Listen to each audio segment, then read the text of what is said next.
There's the sledding hill right there. Exactly. Yeah, exactly. That's your hill. That is the nefarious sledding hill. Yeah, just don't go to the right. Yeah. Whatever you do. Since Tim slid down this hill, there is a big sign: "Don't sled down this hill." Thanks to me. Yes. Tim, you were the last one. Provide that safety measure.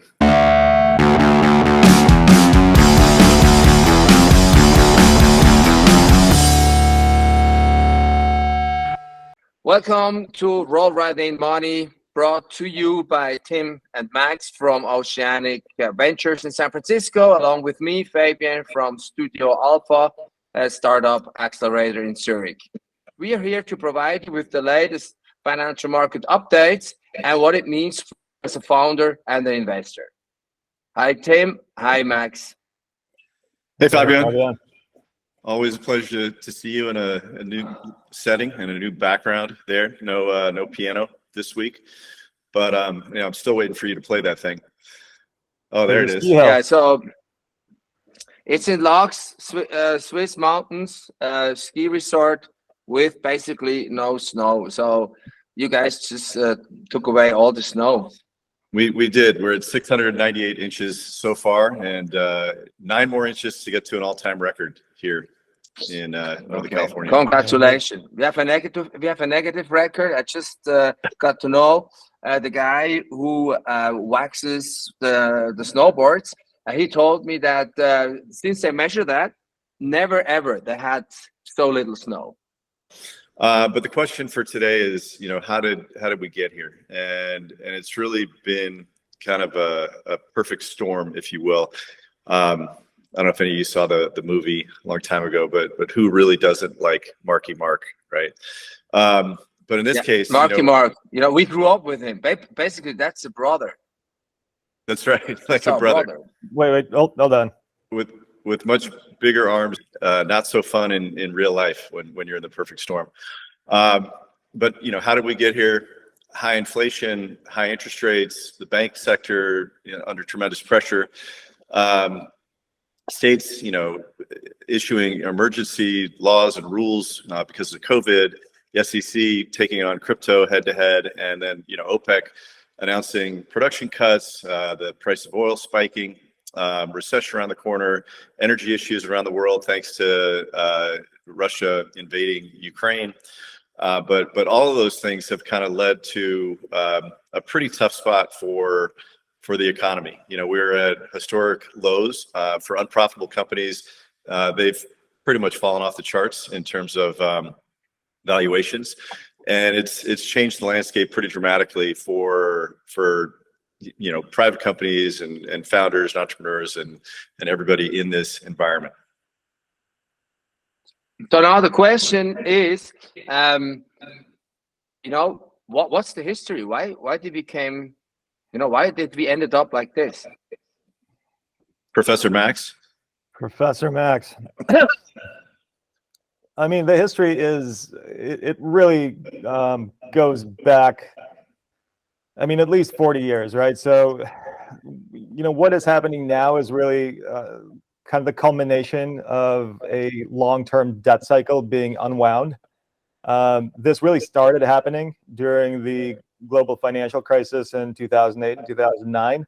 And it's been playing out for this period of over a decade at this point. And all of that, ultimately culminated with the central bank and policy response to the pandemic, and just basically sent all of those trends into overdrive.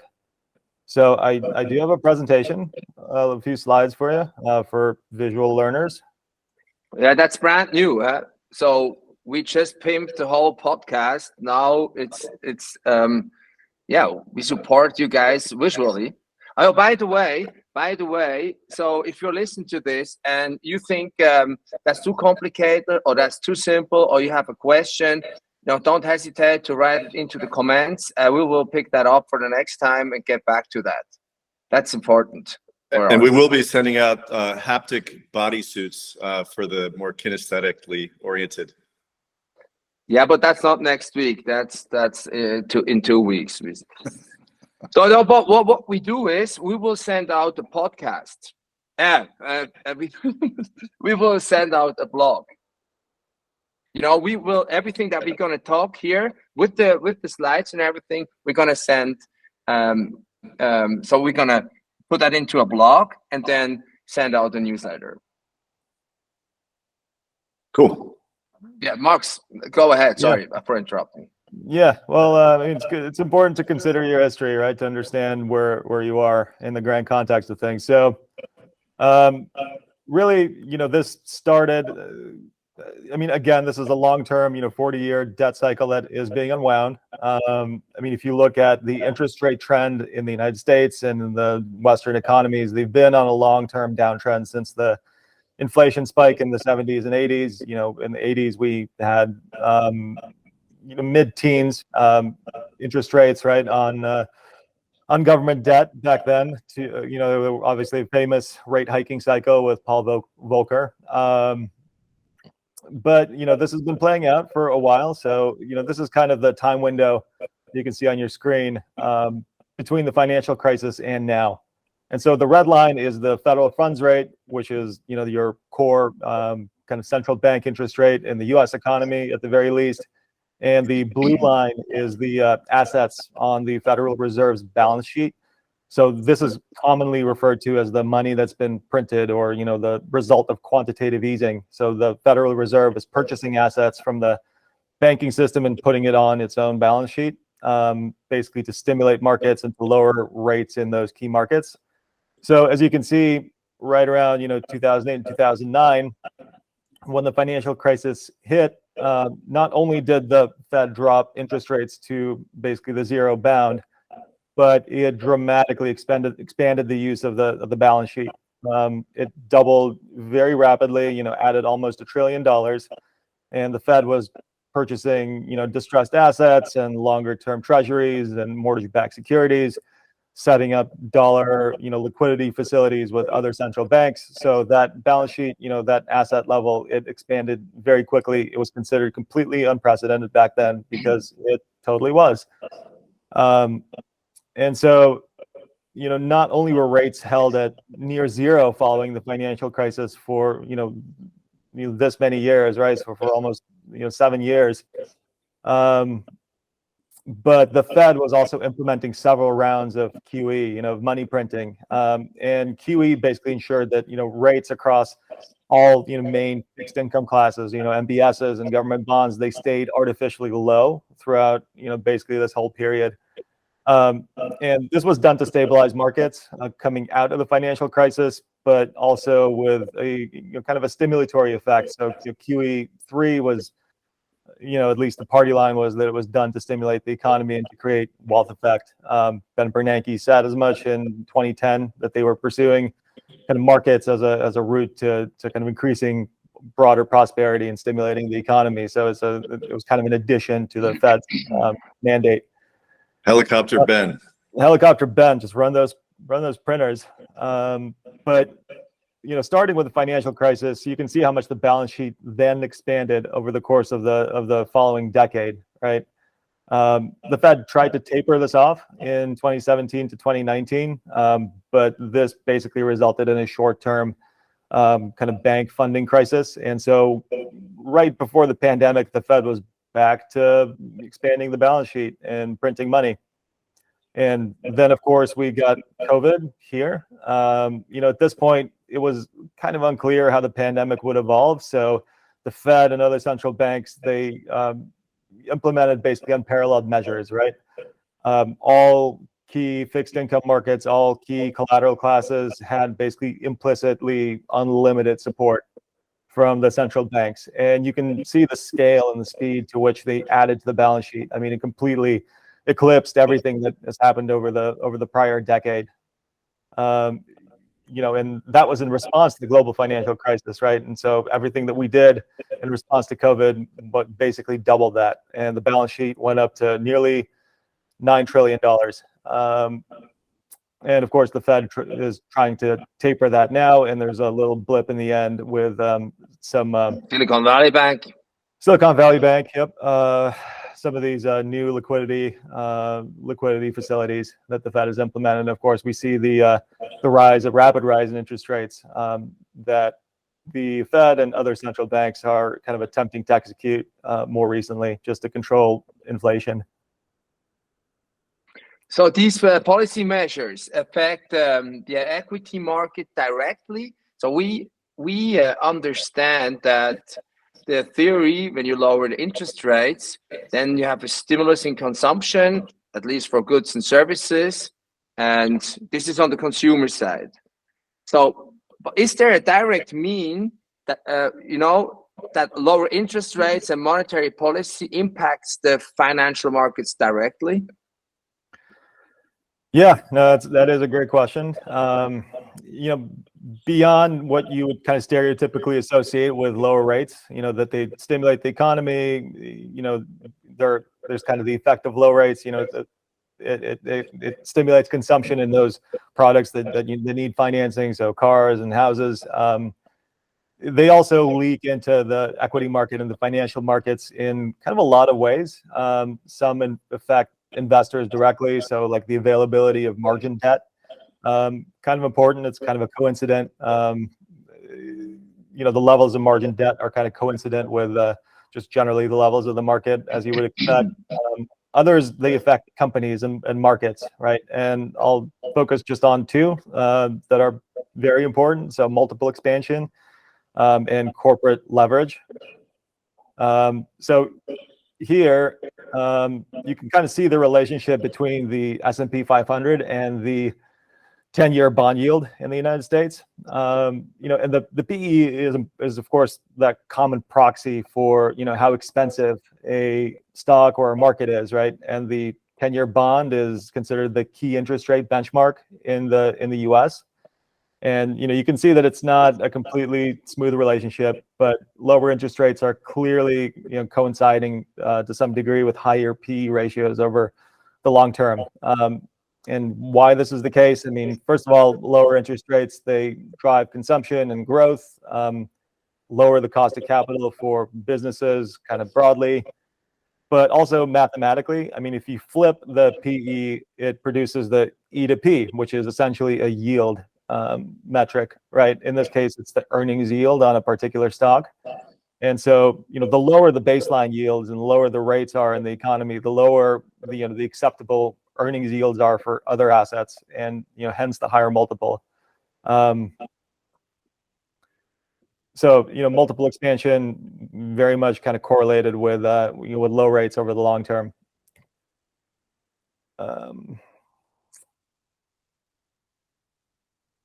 And the other big one is kind of the result of gradually falling rates over the long term is kind of the ability of companies to leverage and to finance themselves cheaply.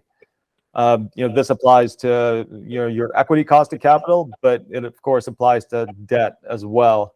So this chart, which you can see is a nice little exponential chart, right, is the non-financial corporate debt in the United States. So it's been, it's a long-term exponential curve. A lot of that has to do with just general economic growth, but as a percentage of GDP, corporate debt has expanded as well. So it was like 30% of GDP in 1980. It's something like 50% of GDP today. So just on how much? 50% of GDP is the outstanding corporate debt today. 50. Sorry, I think I could. 50. So from 30. That grew 20%, from 1980 to from 30 to 50 today. So as a proportion, right, of the overall economy, companies are more leveraged. But yeah, where does that end? Sorry, when you look at this curve, where does that end? Can that go on like that? Is it just out inflation or? I mean, this is going to correlate with just general economic growth. So your economy grows, your monetary base grows, your corporate debt kind of grows as a result. So it is a growth chart, but you do see these periods of very distinct kind of interruptions, and these are when you're in this period, it's experienced fairly kind of fairly drastically, right? So this what happened in 2008 is a pretty is kind of a pretty distinct deleveraging episode, and you would feel that on the ground. But generally speaking, this curve is more or less following the curve of economic growth. But what about right now? So this is fairly current, right? Because it seems like we're deleveraging a little Well, bit. we may be at the very, very front end of a deleveraging cycle, which is what the Fed and other central banks want to achieve by raising rates. It's just basically making capital flow a little bit slower in the economy and contracting the monetary base. That is how you address inflation, right? So it's kind of a stereotype, right, that inflation is primarily a monetary phenomenon. It's not just that, but it is that to a great degree. And also, but just Wall Street Journal had an article yesterday, I think, or even today. So based on this, like Deutsche Bank, Credit Suisse, Silicon Valley, Signature Bank, etc. So in general, it's going to be more strict, and also on so by themselves, the banks will be having more reserves within their own company, and there will be a lack or say less debt available. Is this when the curve goes down? Yes. Or let's just okay. This would be an example of the curve going down, right? So like what is happening in the United States, maybe this is a topic for another episode, but Silicon Valley Bank is just one of a number of regional banks, right? So the regional banks in general are experiencing deposit outflows, and for both kind of valid and knee-jerk reasons, I suppose. The valid reason is that you haven't been basically being paid on deposits, right? If you're a client of the bank, if you're a retail client of a bank, commercial client, you're not getting paid the corresponding interest rate on your deposits, and a bank is now kind of in the position of having to compete for you to keep your deposits there, as opposed to move them to money market account where they get a meaningful yield and it is safe, right? And a bank has to do that through kind of offering you higher rates that elevates their cost of capital, and that makes them less inclined to lend, which of course shrinks the overall monetary base. And I've seen some charts recently on money market inflows, and they are insane right now. Yeah, I mean there's something like there's over $1 trillion of deposits that were pulled from regional banks, and that's directly to the benefit of the money center banks and money market funds. So what's interesting is also that we are in the tech space, okay? So tech companies normally get their financing via venture capitalists. So what's happening here is an effect, a negative effect on the debt. But that's basically mainly the cyclic industries that facing something like a recession. In other terms, when this happens, like this hick in the curve, so when it goes down, that doesn't really affect tech companies because they can grow. They can grow without that. No, but here's the thing, Fabian. Historically, the way that venture capital, companies have grown is they will do an equity raise, and then they will tie an equivalent debt component onto the back end of the equity raise. And so, the debt providers won't actually offer the debt until the equity piece is completed or at least firmed up. And so where we are today, all of a sudden valuations have plummeted. Institutional and venture capital investors are looking more at fundamentals and less at hype and growth and things like that. And so by definition, the debt numbers are going to plummet as well. Mm-hmm. Yeah, well, so it's also hard. So it also means for the startups that it's a tough time at the moment. Oh, for sure.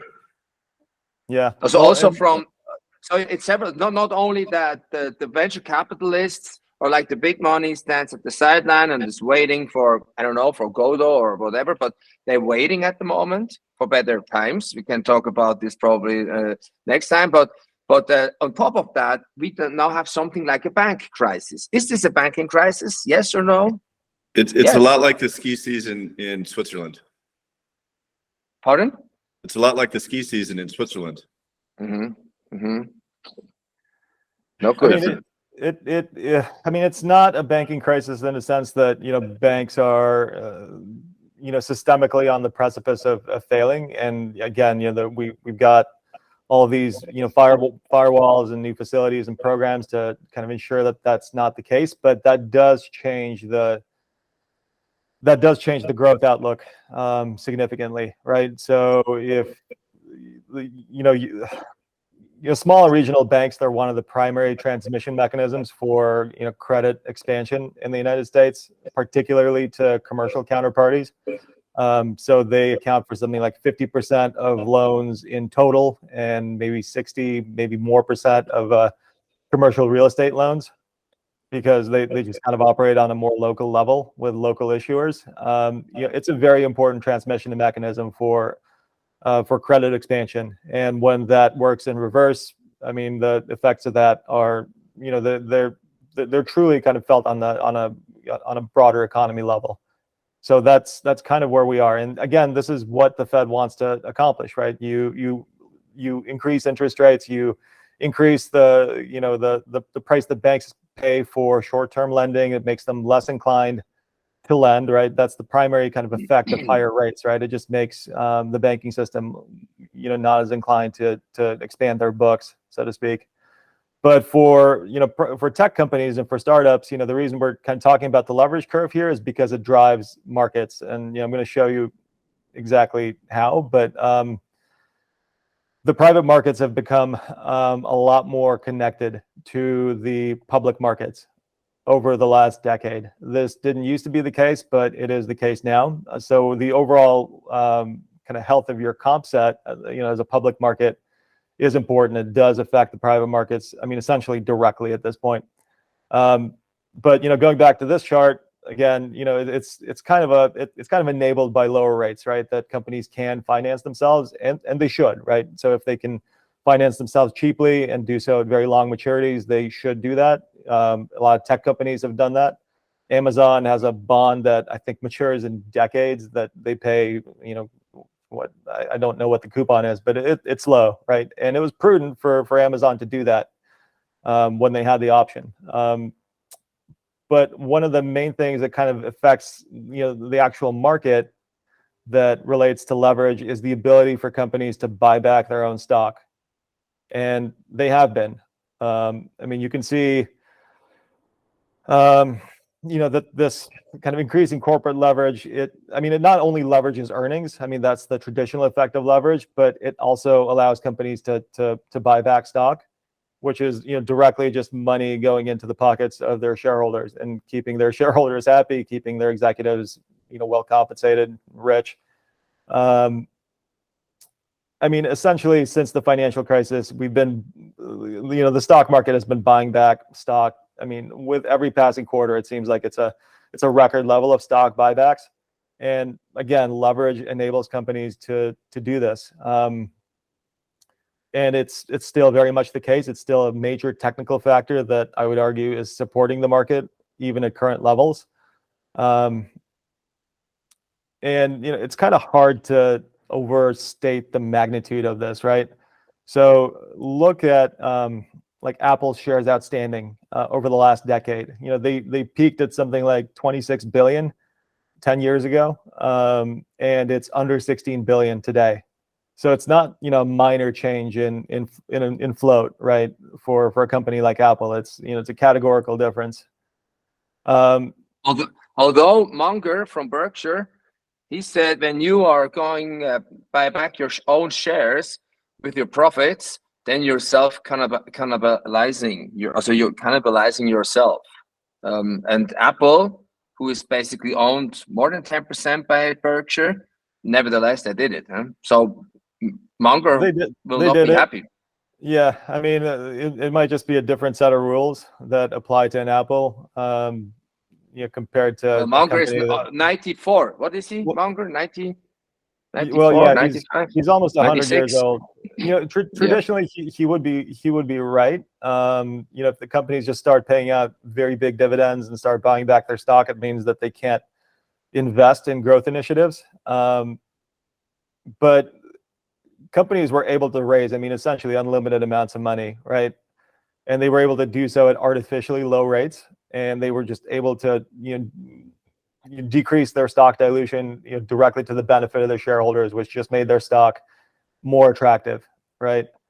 So it kind of had the opposite effect. So when you institute these very large stock buybacks, it when you're a company like Apple, I mean, you're liquid, you're solvent, you can raise debt, you can basically do anything you want. You've got a giant cash balance. It just makes your stock that much more attractive. And this has been happening. I mean, the effect of this was huge, right? And going back to 2011, so here you can see, right after the financial crisis. I mean, taken together, right, that multiple expansion effect and the buyback effect, it really accounted for the majority of stock market returns for the major indices. And the S&P is shown here.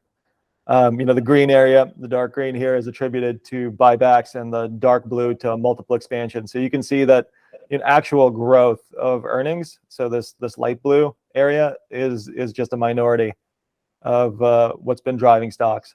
So these are primary drivers. These are not secondary drivers that just boost your returns. It does account for the majority of them. And this is not a bubble. This is just strategy to increase your own share price. Yeah, I mean, you could argue that under those circumstances, everyone in this market is acting as rationally as they can. It's just the market has so many artificial distortions, right, that it's kind of hard to. I mean, the market is so artificially distorted, right, that what is rational and what is rational, behavior from an investor perspective and from a company perspective, it also changes, right? So buying back stock, per Charlie Munger might indicate traditionally that you're out of kind of investment opportunities as a company. Here, it just indicates that you can raise money at near zero and just buy back stock and boost your stock, and again, make your shareholders happy, make your executives very rich. But it's all just kind of an artifact of the kind of policy environment that we've been in for over a decade at this point. But all these factors taken together, right? Low rates, expanding balance sheet gradually.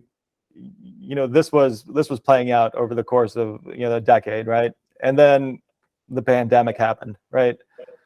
And so during COVID, these long-term trends, they went completely into overdrive. Nuts. Yeah, absolutely. So it's totally nuts. I mean, but that's not money printing. It's money printing too, right? Well, it's also borrowing at zero rate. Well, it's also monetizing the deficit, right? So this kind of gets into why we didn't have inflation to the same degree, despite the money printing that's been happening over the last decade. But yes, I mean, like essentially everything went into overdrive. These asset purchase programs, the liquidity support extended by the Fed, other central banks.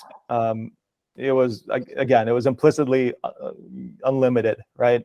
Markets loved it. Yields across all kind of all key fixed income classes were basically driven to the zero bound. Multiples exploded to the upside. Cost of capital dropped to, again, the zero bound for companies, both public and private. They went to, essentially all-time lows. And nearly all assets that could soak up this massive flood of liquidity, they did, right? And market observers have been calling this the quote unquote everything bubble for quite a few years, but it really came into its own in 2020. tech companies were one of the clearest beneficiaries of all of this, right? Tech companies not only benefit from kind of the low cost of capital, but operationally, they during the pandemic, right? They the pandemic had accelerated certain digital transformation trends, right? So, teleconferencing and social media and e-commerce, right? That all kind of had that large boom, and it kind of pulled forward a lot of that growth that would have happened over a number of years into just 1 year. So operationally, they became much more attractive to investors, and so they were stock market standouts, even kind of in that environment where everything was soaking up this liquidity and growing dramatically. Yeah, so we're gonna conclude this part of kind of the macro backdrop. We're gonna pick this up in the next episode. We're going to talk about how this resulted in inflation, why this episode was different from kind of all the money printing that we've done before, why inflation was catalyzed during COVID and after the response to the pandemic. And yeah, so there's a lot of interesting stuff to talk about there. Fiscal stimulus and all that good stuff, and how that ultimately affected markets and how that intersects with the private markets, where we spend nearly all of our time. So thank you, Fabian. Yes, thank you, Max, and thank you, Tim. Thank you, Fabian. It's a great time to have dry powder in the private markets. These are historic lows that we may not see again for a very long time. To get it, to jump into the game of the private markets, to found a company, or to get invested to be an investor. To be an investor. Oh. So thank you very much so far. Thank you much so far. Thank you for listening. If you have any comments, or questions, do not hesitate. We take him on. We will talk about that next time as well. And yeah, thank you very much. See you next week. Bye. Thanks, Fabian.